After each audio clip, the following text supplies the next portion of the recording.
Good morning children. बच्चों, दादाजी की लाठी।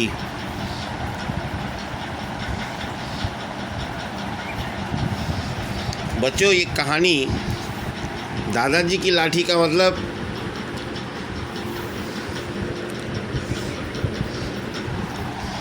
लाठी मतलब सहारा, ठीक है। तरी। बच्चों, ये कहानी जो है एक पोता और एक दादा की कहानी है। एक परिवार के पोता मतलब जो बूढ़े हैं उनका बेटा का बेटा, ठीक है। और देखो ये बच्चा कितना बुद्धिमानी से काम करता है। उसका तुम्हें कहानी पहले बढ़ाया था, लेकिन मैं फिर से बढ़ा रहा हूँ। थोड़ा इसको मैं फिर से डिटेल्स में बता रहा हूँ, क्योंकि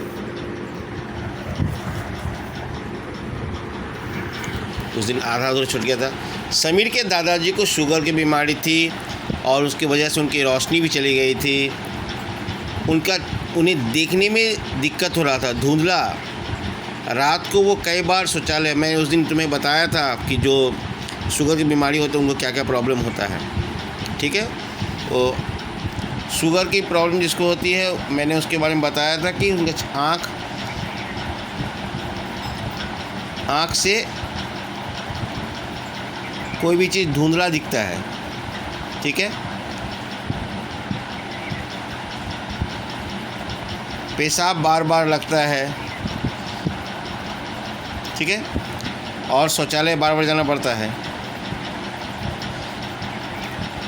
समीर तथा दादाजी, ठीक है। समीर के पापा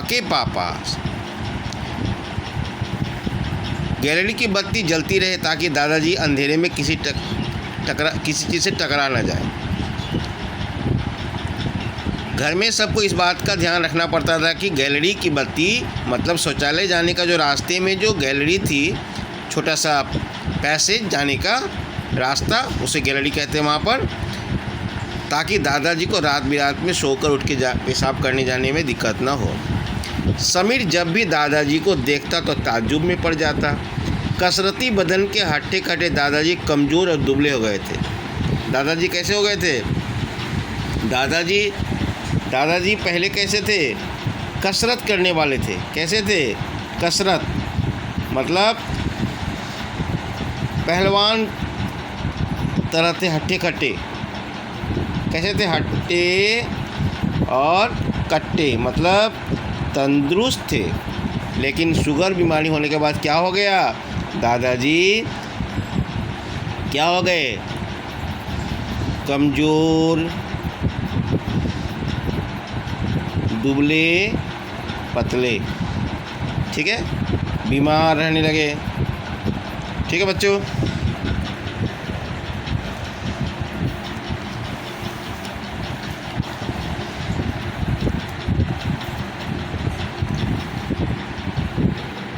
बिजली का बुरा हाल था। बिजली मुश्किल से 2 घंटे आती थी, जिससे इन्वर्टर भी काम नहीं करता था। दादाजी सिरहाने में हमेशा मोमबत्ती और टॉर्च रखते थे। बेचारा अपने कांपते हाथों से टॉर्च जलाते, फिर उसे पकड़कर धीरे धीरे शौचालय जाते। बिजली आती नहीं थी, आती भी थी तो चली जाती थी। तो दादाजी मोमबत्ती रखते थे, टॉर्च रखते थे अपने सिरहाने में। सिरहाने मतलब बच्चों हाने, सिर रखने की दिशा, मतलब माथा हम लोग जिधर रखते हैं उसको सिरहाने कहते हैं। तो माथा की तरफ सब लोग अपने यहाँ टॉर्च रखते ही है। फिर उसे धीरे धीरे बेचारे अपने कांपते हाथों से टॉर्च जलाते और फिर उसे धीरे धीरे पकड़ के शौचालय की जाते। यह देखकर समीर की आंखें भर आती। आंखें भर आती मतलब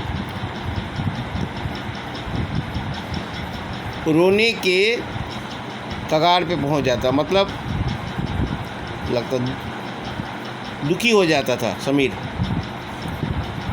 दुखी हो जाता था। ठीक है बच्चों, उसने मन ही मन यह तय किया, चाहे जितनी गहरी नींद में वो डूबा हो, परंतु आलस में पड़ा नहीं रहेगा। खटपट की आवाज़ सुनते ही उठ जाएगा। क्या बात है दादाजी? समीर जो है जैसे खटपट की आवाज़ सुनता तो उठ जाता और पूछता, दादाजी क्या हुआ, कहाँ जा रहे हैं? समीर ने दादाजी को बेचैन देखकर पूछा, देखो यह टॉर्च कल ही बनवाई थी, आज फिर अटक जाती है। आज हवा तेज़ है, मोमबत्ती बुझ गई, मैं कैसे शौचालय जाऊँ?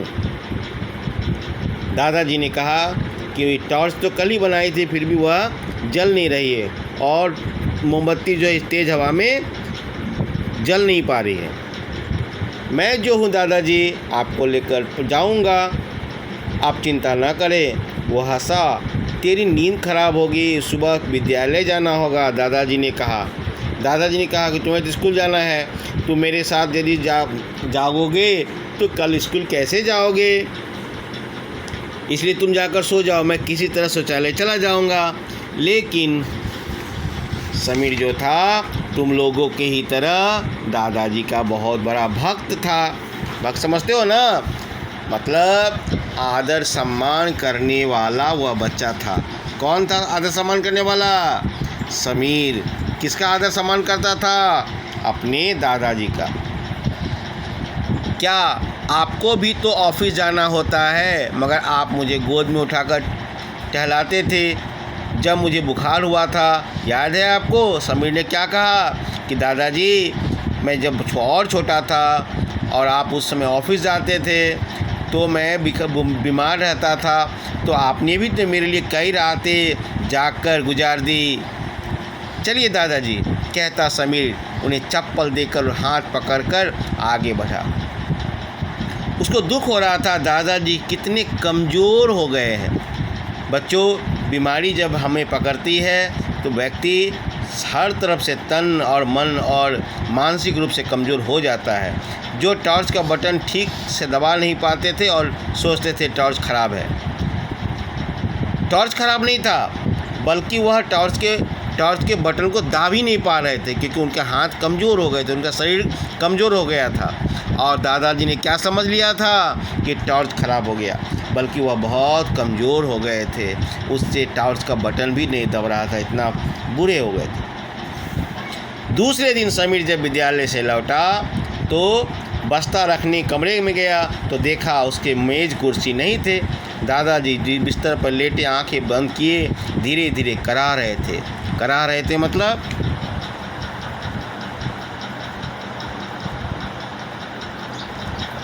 दर्द में रोना। ठीक है। मम्मी ने पता किया तो उसका बिस्तर गैलरी के पास वाले कमरे में लगा दिया गया है। अब वो उसको समझ नहीं पाया। खाना खाते उसने पूछा, चाचा जी आ रहे हैं क्या? नहीं तो फिर मेरी मेज़ दादाजी के कमरे से निकालकर उस छोटे कमरे में क्यों रखवा दी? तुम्हारे पापा कई दिनों से कह रहे थे कि समीर की नींद और पढ़ाई उस कमरे में रहने से ठीक नहीं हो पा रही है। आज मौका मिला है तो कमरा साफ कर तुम्हारी चीज़ें सजा दी। यह कहते माँ ने खीर का कटोरा आगे बढ़ाया। स्कूल से जब समीर आया तो उसने देखा कि दादाजी के कमरे से उसका बिस्तर जो है हटा दिया गया है। तो समीर ने सोचा कि ऐसा तब होता था जब दादाजी के साथ रहने के लिए चाचा जी आ जाते थे गांव से। लेकिन जब उसके माँ से पूछा कि चाचा जी आ रहे हैं तो कहा नहीं ऐसा नहीं है। तुम्हारे पापा ने यह फील किया कि दादाजी के साथ यदि तुम सोओगे तो तुम्हें कई बार उठना पड़ेगा, जिससे तुम्हारी पढ़ाई ख़राब हो जाएगी और तुम नींद पूरी नहीं कर पाओगे। इसलिए तुम्हें दूसरे कमरे में शिफ्ट कर दिया गया, हटा दिया गया है। और माँ ने उसे खीर का कटोरा दिया खाने के लिए। मगर माँ अगर दादाजी को रात के समय किसी की ज़रूरत पड़ी तो? समीर ने प्रश्न किया। बात तो तुम्हारी सही है, लेकिन उनका बुढ़ापा है बेटे, मगर तुम्हारी तो सारी ज़िंदगी सामने पड़ी है, माँ ने रोटी सेकते हुए कहा। माँ ने कहा, बेटा तुम तो अब तो दादाजी बूढ़े हो गए हैं, अब तो उनको हमेशा ये परेशानी रहेगी, लेकिन तुम्हें तो अपना भविष्य बनाना है, पढ़ लिख के ऑफिसर बनना है, डॉक्टर बनना है, इंजीनियर बनना है, साइंटिस्ट बनना है, क्यों तुम दादाजी के पीछे परेशान होगे। ऐसा कह दिया उनकी माँ ने।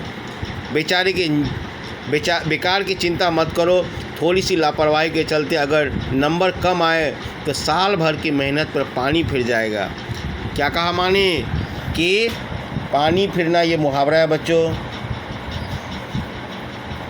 मतलब बेकार जाना। ठीक है, पानी फिर जाएगा, माँ ने कहा पानी फिर जाएगा, ये मुहावरा है। इतना कहकर मैंने बेकार चला जाएगा, इतना कहकर पापा ने ब्रीफकेस मेज पर रखा और जूता खोलने लगे। ठीक है, ये किसने कहा? पापा ने कहा। पापा की बात सुन समीर की भूख मर गई।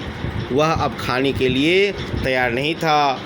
वह अधूरा खाना छोड़ दादाजी के पास जाकर बैठ गया। रात के खाने के समय मम्मी ने पापा से कहा, लगता है आपके बेटे को छोटा कमरा पसंद नहीं है, कमरे में वह गुमसुम बैठा है। माँ ने कहा कि लगता है आपके बेटे को छोटा कमरा रूम पसंद नहीं है, मैं देखता हूँ। कहते हुए पापा दादाजी के कमरे में गए और जहाँ समीर उनके पैर में तेल मल रहा था। समीर क्या कर रहा था? दादाजी के पैर में तेल मल रहा था। क्या तुम लोग मलते हो अपने दादा दादी को?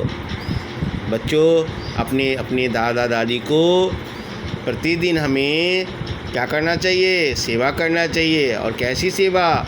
उनके पैर दबा देना चाहिए, तेल लगा देना चाहिए, माथे को दाब देना चाहिए, है ना। उनके रहने का कपड़े अच्छा से रख देना चाहिए, मुसहरी लगा देना चाहिए, मच्छरदानी लगा देना चाहिए, ठंड से बचने के लिए कंबल या कोई चादर दे देना चाहिए। बच्चों, घर में गर्म रखने के लिए कोई हीटर की व्यवस्था कर देनी चाहिए। ऐसे बहुत सारे काम जो है हम कर सकते हैं दादाजी की सेवा में, दादी जी की सेवा में। और साथ साथ बाथरूम जब जा रहे हो तो उनका ख्याल रखना चाहिए, उनके साथ गप करना चाहिए, उनके साथ समय देना चाहिए। ये सारे काम हमको करना चाहिए, यही तो सेवा है दादा दादी का। उनको थोड़े ही कोई चाहिए 5 स्टार होटल में घूमना है, बड़ी गाड़ी में एरोप्लेन में चलना है। उनके लिए छोटे छोटे काम जो है उनको बहुत उनको सुकून देगा और उससे उनका उम्र और बढ़ जाएगा बच्चों। ठीक है, तेल लगा रहा था दादाजी को। दादाजी करा रहे थे, उन्हें दर्द से ज़्यादा था। समीर का चेहरा उदास था। उदास मतलब दुखी। लाओ मैं लगाता हूँ, तुम जाकर खाना खा लो, पापा ने समीर के कंधे पर हाथ रखते हुए कहा। उसके पापा ने कहा, लाओ मैं तेल लगा देता हूँ, तुम जा खा लो। मुझे भूख नहीं है, सिर झुकाए समीर बोला। पापा की तरफ देखे बिना वो कहा, मुझे भूख नहीं है पापा, मैं नहीं खाऊंगा। तुम्हारी तबीयत तो ठीक है ना? पापा ने चिंता भरे स्वर में पूछा। कुछ पल समीर चुप रहा, फिर पापा के चेहरे को देखा और सिर झुकाए तेल मलता रहा। वह दादाजी के पैर में तेल मलता रहा। क्या बात है? पापा परेशान हो उठे। पापा ने पूछा कि तुम क्यों माथा झुकाए हो? क्यों तुम्हारा चेहरा दुखी है? तुम क्यों गुस्से में हो? पापा, मैं सोच रहा था कि जब आप बूढ़े हो जाएंगे तब मुझे क्या करना होगा। पापा समीर के कहने पर चुप हो गए। उनकी आंखें भर आई। उन्हें पिता का ध्यान था, मगर ऐसा नहीं था कि उनके पोते को था। उन्हें पिता का ध्यान था, मगर ऐसा नहीं जैसा उनके पोते को था। पापा भी अपने पिता का ध्यान रख रहे थे, लेकिन समीर जितना दादाजी के लिए दुखी था, पापा उतना दुखी नहीं थे। इसलिए उसने क्या कहा? पापा को बहुत बड़ी बात कह दी कि पापा, आप जिस तरह से अपने पिता के साथ ट्रीट कर रहे हैं, आप क्या मुझे वही सिखा रहे हैं कि आप जब बूढ़े हो जाएं और मैं भी आपको इसी तरह से बेरुखी से आपसे बात करूं, आपकी सेवा ठीक से ना करूं, आपकी देखभाल ना करूं? आप मुझे यही शिक्षा देना चाहते हैं? पापा की आँख में आंसू आ गए। क्यों आ गए? उनका दिल रो दिया कि उसके बेटा ने पिता को बहुत बड़ा शिक्षा दिया। उन्होंने कमरे में से निकलकर नौकर को आवाज़ दी। मन ही मन अपने को धिक्कार किया कि बुजुर्गों को केवल दवा और खाना नहीं, बुजुर्गों को प्यार और साथ की ज़रूरत होती है। बच्चों, बूढ़े बुजुर्ग को सिर्फ दवा और खाना ही नहीं, बल्कि उनको सबसे ज़्यादा क्या चाहिए? प्यार और परिवार का साथ। ठीक है बच्चों, दादाजी के पलंग के पास समीर का पलंग फिर से लगा दिया गया। मेज सज गई, सब कुछ पहले की तरह हो गया। मगर जाने क्यों पापा समीर से कई दिनों तक आंख मिलाने की हिम्मत नहीं जुटा पा रहे थे। बच्चों, ये कहानी में एक बहुत बड़ा सार है। क्या है? बुजुर्ग जो है, बुजुर्ग मतलब को दवा खाना के साथ